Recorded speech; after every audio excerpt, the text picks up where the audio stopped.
this, some of you may not know. Can you guys hear? Okay, so you need to project your voice like a teacher.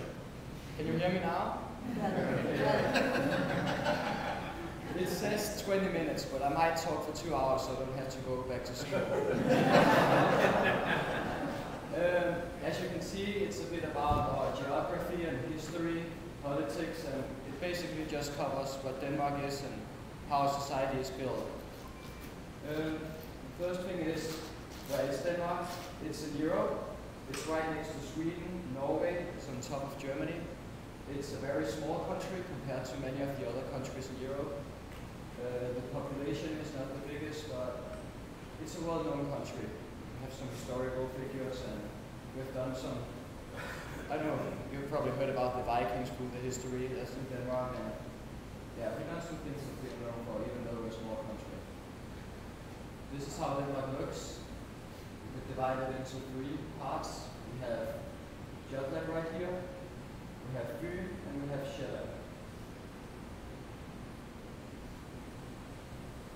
Okay, Jutland, this is where I live. It's the biggest part, and it's where the most people live. And we have Zealand, we don't like them. And it's where our capital is in Zealand, it's Copenhagen. I don't know if you heard about it.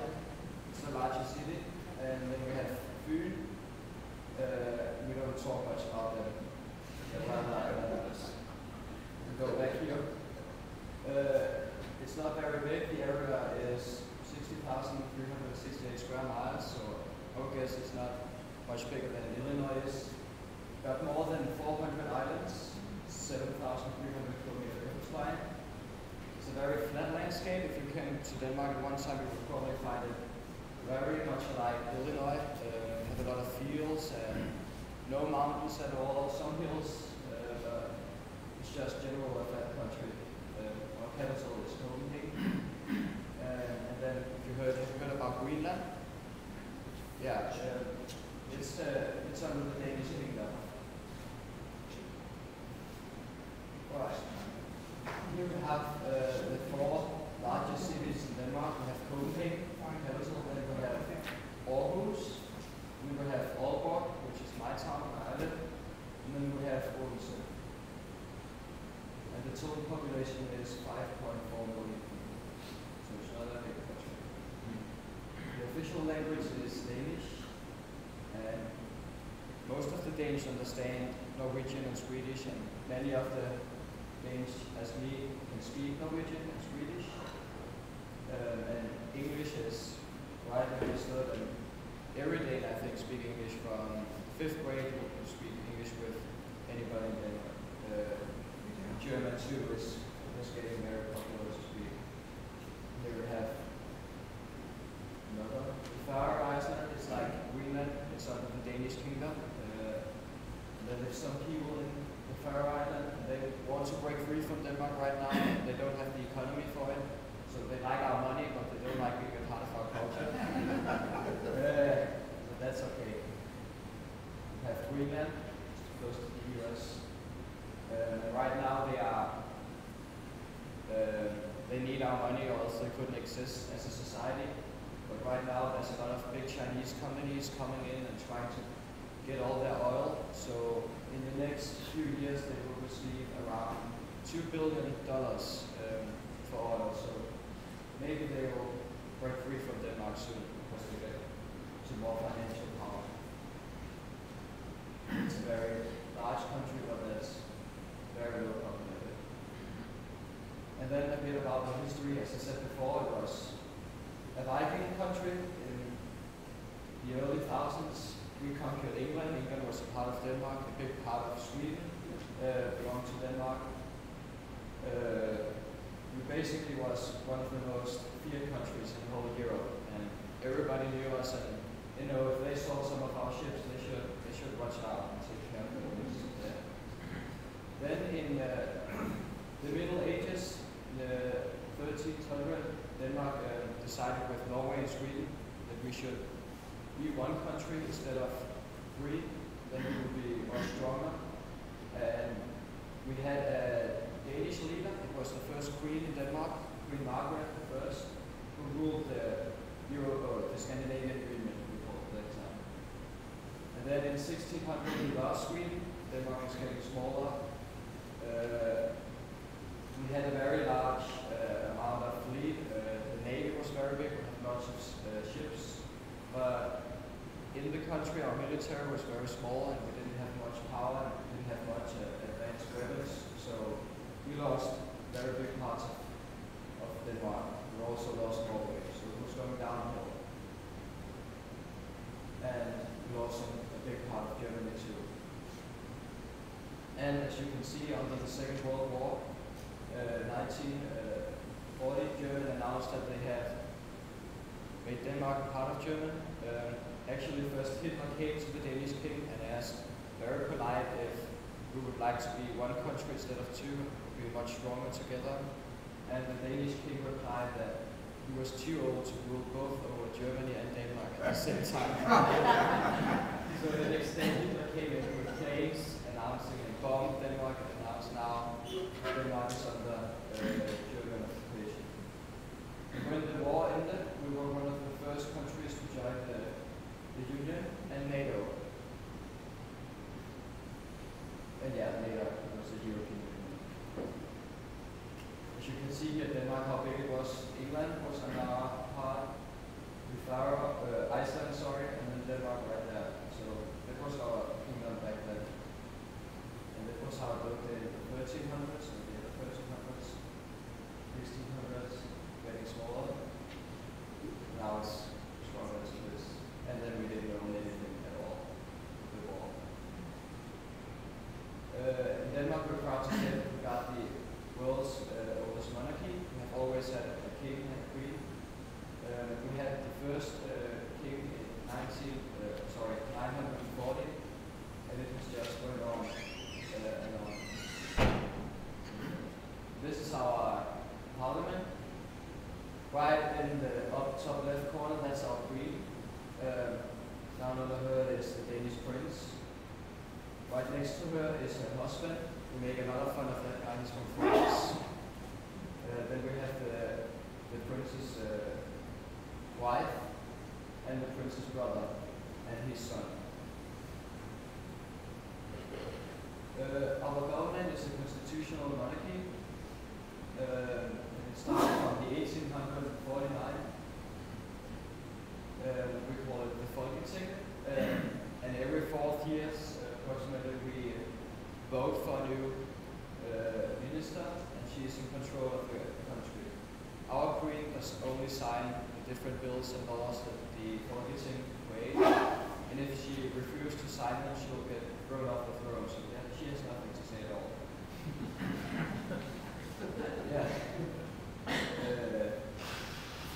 And this changed that the king wasn't in charge of anything, and now it was the people that decided to vote, and we got liberty of speech and writing, so we could say whatever we wanted to, and political and religious freedom, so we are allowed to believe in whatever we want to, just like you guys. This is how we divide it in 3 divisions. We have the government, we have the parliament, and we have the courts of justice. And they are in self-control, so nobody can affect those or do anything that would be as corrupt or anything like that. We have 7 parties, and right now they're headed by the Social Democrats, and their opposition is the modern liberals. But Denmark, when foreign people come to Denmark, they usually say that you are a very little country, a very social country. So we believe in high taxes and that everyone should be, the rich should support the poor people in the country. That's how it really works. We have a lot of farms in Denmark. We have some fishermen, but it's a dying industry. Most people is moving to the cities. We're having a very shortage of natural resources, so we have to rely on knowledge and different sciences and discovering. For example, we have created the windmill. That is our invention. Like medical resources, and trying to make money out of that. Oh, and at the North Sea, right next to Denmark, we had a lot of oil 40 years ago, and right now, if you don't know it, Norway is the most wealthy country in the whole world, and all of their oil once belonged to us, but we had to do some negotiations about the oil. The guy we sent to do the negotiation was drunk at the time, so we sold everything to Norway. So we have high living standards in Denmark. We have free health care, we have free dental care until you are 18. Schools are free, universities are free, you get money to study at a university. But in the other same time, we have very high taxes. We pay 55% in income tax. So everything is very expensive in Denmark.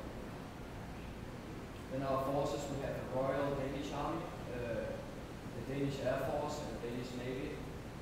It's a very small force, so if you were getting attacked by another country, we would probably lose.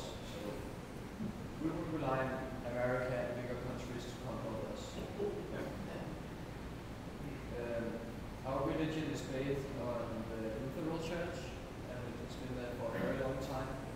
And 92% of the people are members of the state church. But at the same time, it's only 3% of those that goes to church one time a year. And that is probably Christmas when they go.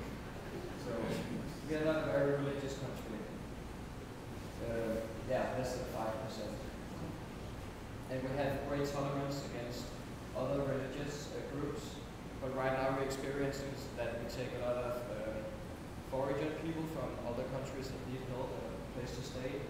So we get a lot of new religions like Islam and so on. So right now we are facing how to deal with getting space to everybody, so we all can live in the same country with different religious beliefs.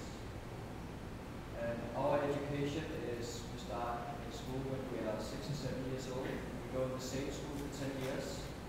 And now it says we have English from 4th grade, but right now it's actually 2nd grade, because we got a new school reform. And public schools have teaching English since 3rd grade, so I have English since 3rd grade. Yeah, we have 5 universities in Denmark, and the oldest one is from Copenhagen. At one point in the 1800s, before the Industrial Revolution in the start of the 1900s, Denmark was an agricultural country. 95% of our city centers worked in the field of agriculture, many was fishermen.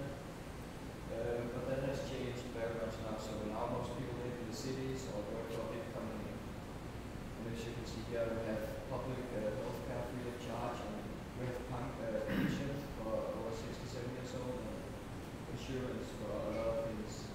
For example, everyone applied to pay insurance in Denmark. Yeah. Our everyday life, our common names is ended with S-E-M, that is for son. And as my name Sorensen, it's one of the most common names.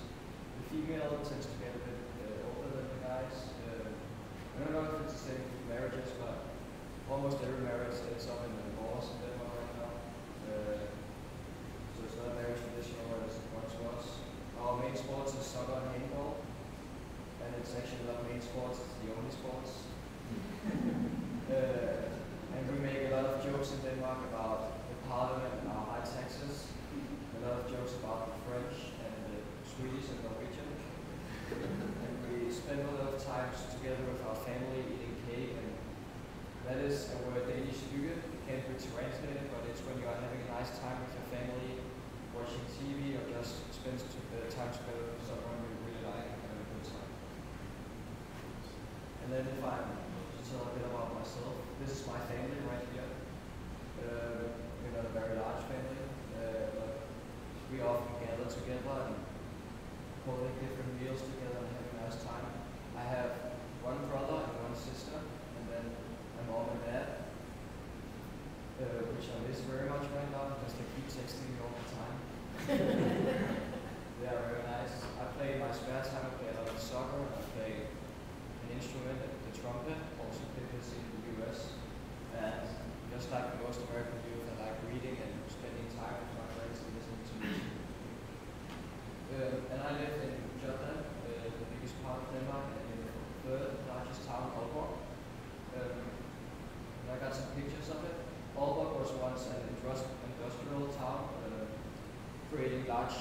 large fragment chips, but because it's so much cheaper to provide those, produce those chips in China, we have now opened up a university, and it's getting more like a modern city where we base our values on the university. This is the street I live on. It's my house right here. I live very close to the city, and my house on this side is surrounded by apartments, so I live 5 minutes from Central. And we are right out to a fjord, but there's a lot of boats. We also got a famous brewery in Aalborg, which provided a lot of money to our city. And then this has just been renovated as a fjord. There's growing a lot of life down here. We have lots of green parks, and it's normal to go at this area after school and spend time with your friends. And we have this architecture out of the fjord. This is created by Anton. He was the one that created the opera house in Sydney. He's from Aalborg, so he created a lot of architectural design. This is our new music house, opera house. And I actually played the opening concert, and the Queen was there, and it's a very large tourist attraction right now. This is a view of the whole city. And this is a typical Danish street. We don't have very tall buildings. We have very dense sidewalks, so everything is squeezed together. And we have also bike lanes, which I know you're not very familiar with, but it's only for bikes. And probably 80% of all the youth has a bike. It's very expensive to drive a car. It costs $5,000 for a driver's license, so not many can afford that. So many people ride their bikes to work and to school and so on. This is the old part of town, how the old buildings look. Yeah. So, thank you. Do you have any questions?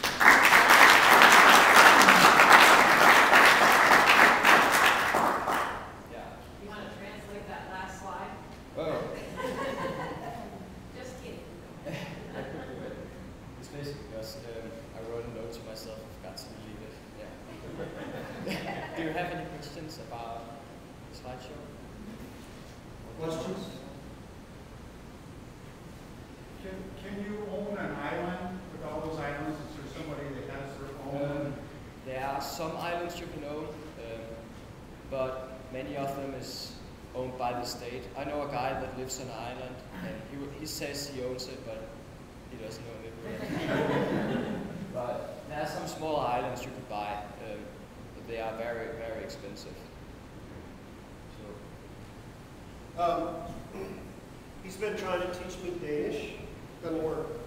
Everything I say comes out like a 4-letter word, so I should just leave it alone. I think that you just discovered that Anton is very knowledgeable about his country. He's very mature for a 16-year-old that knows a lot about politics, religion, well-read, and it's our pleasure to have him as our live-in child, I guess, son, so to speak. But what I have here are two Rotary flags for you. One, you collect Rotary pins. We collect Rotary flags. So one of these is for you, and one goes back to your Rotary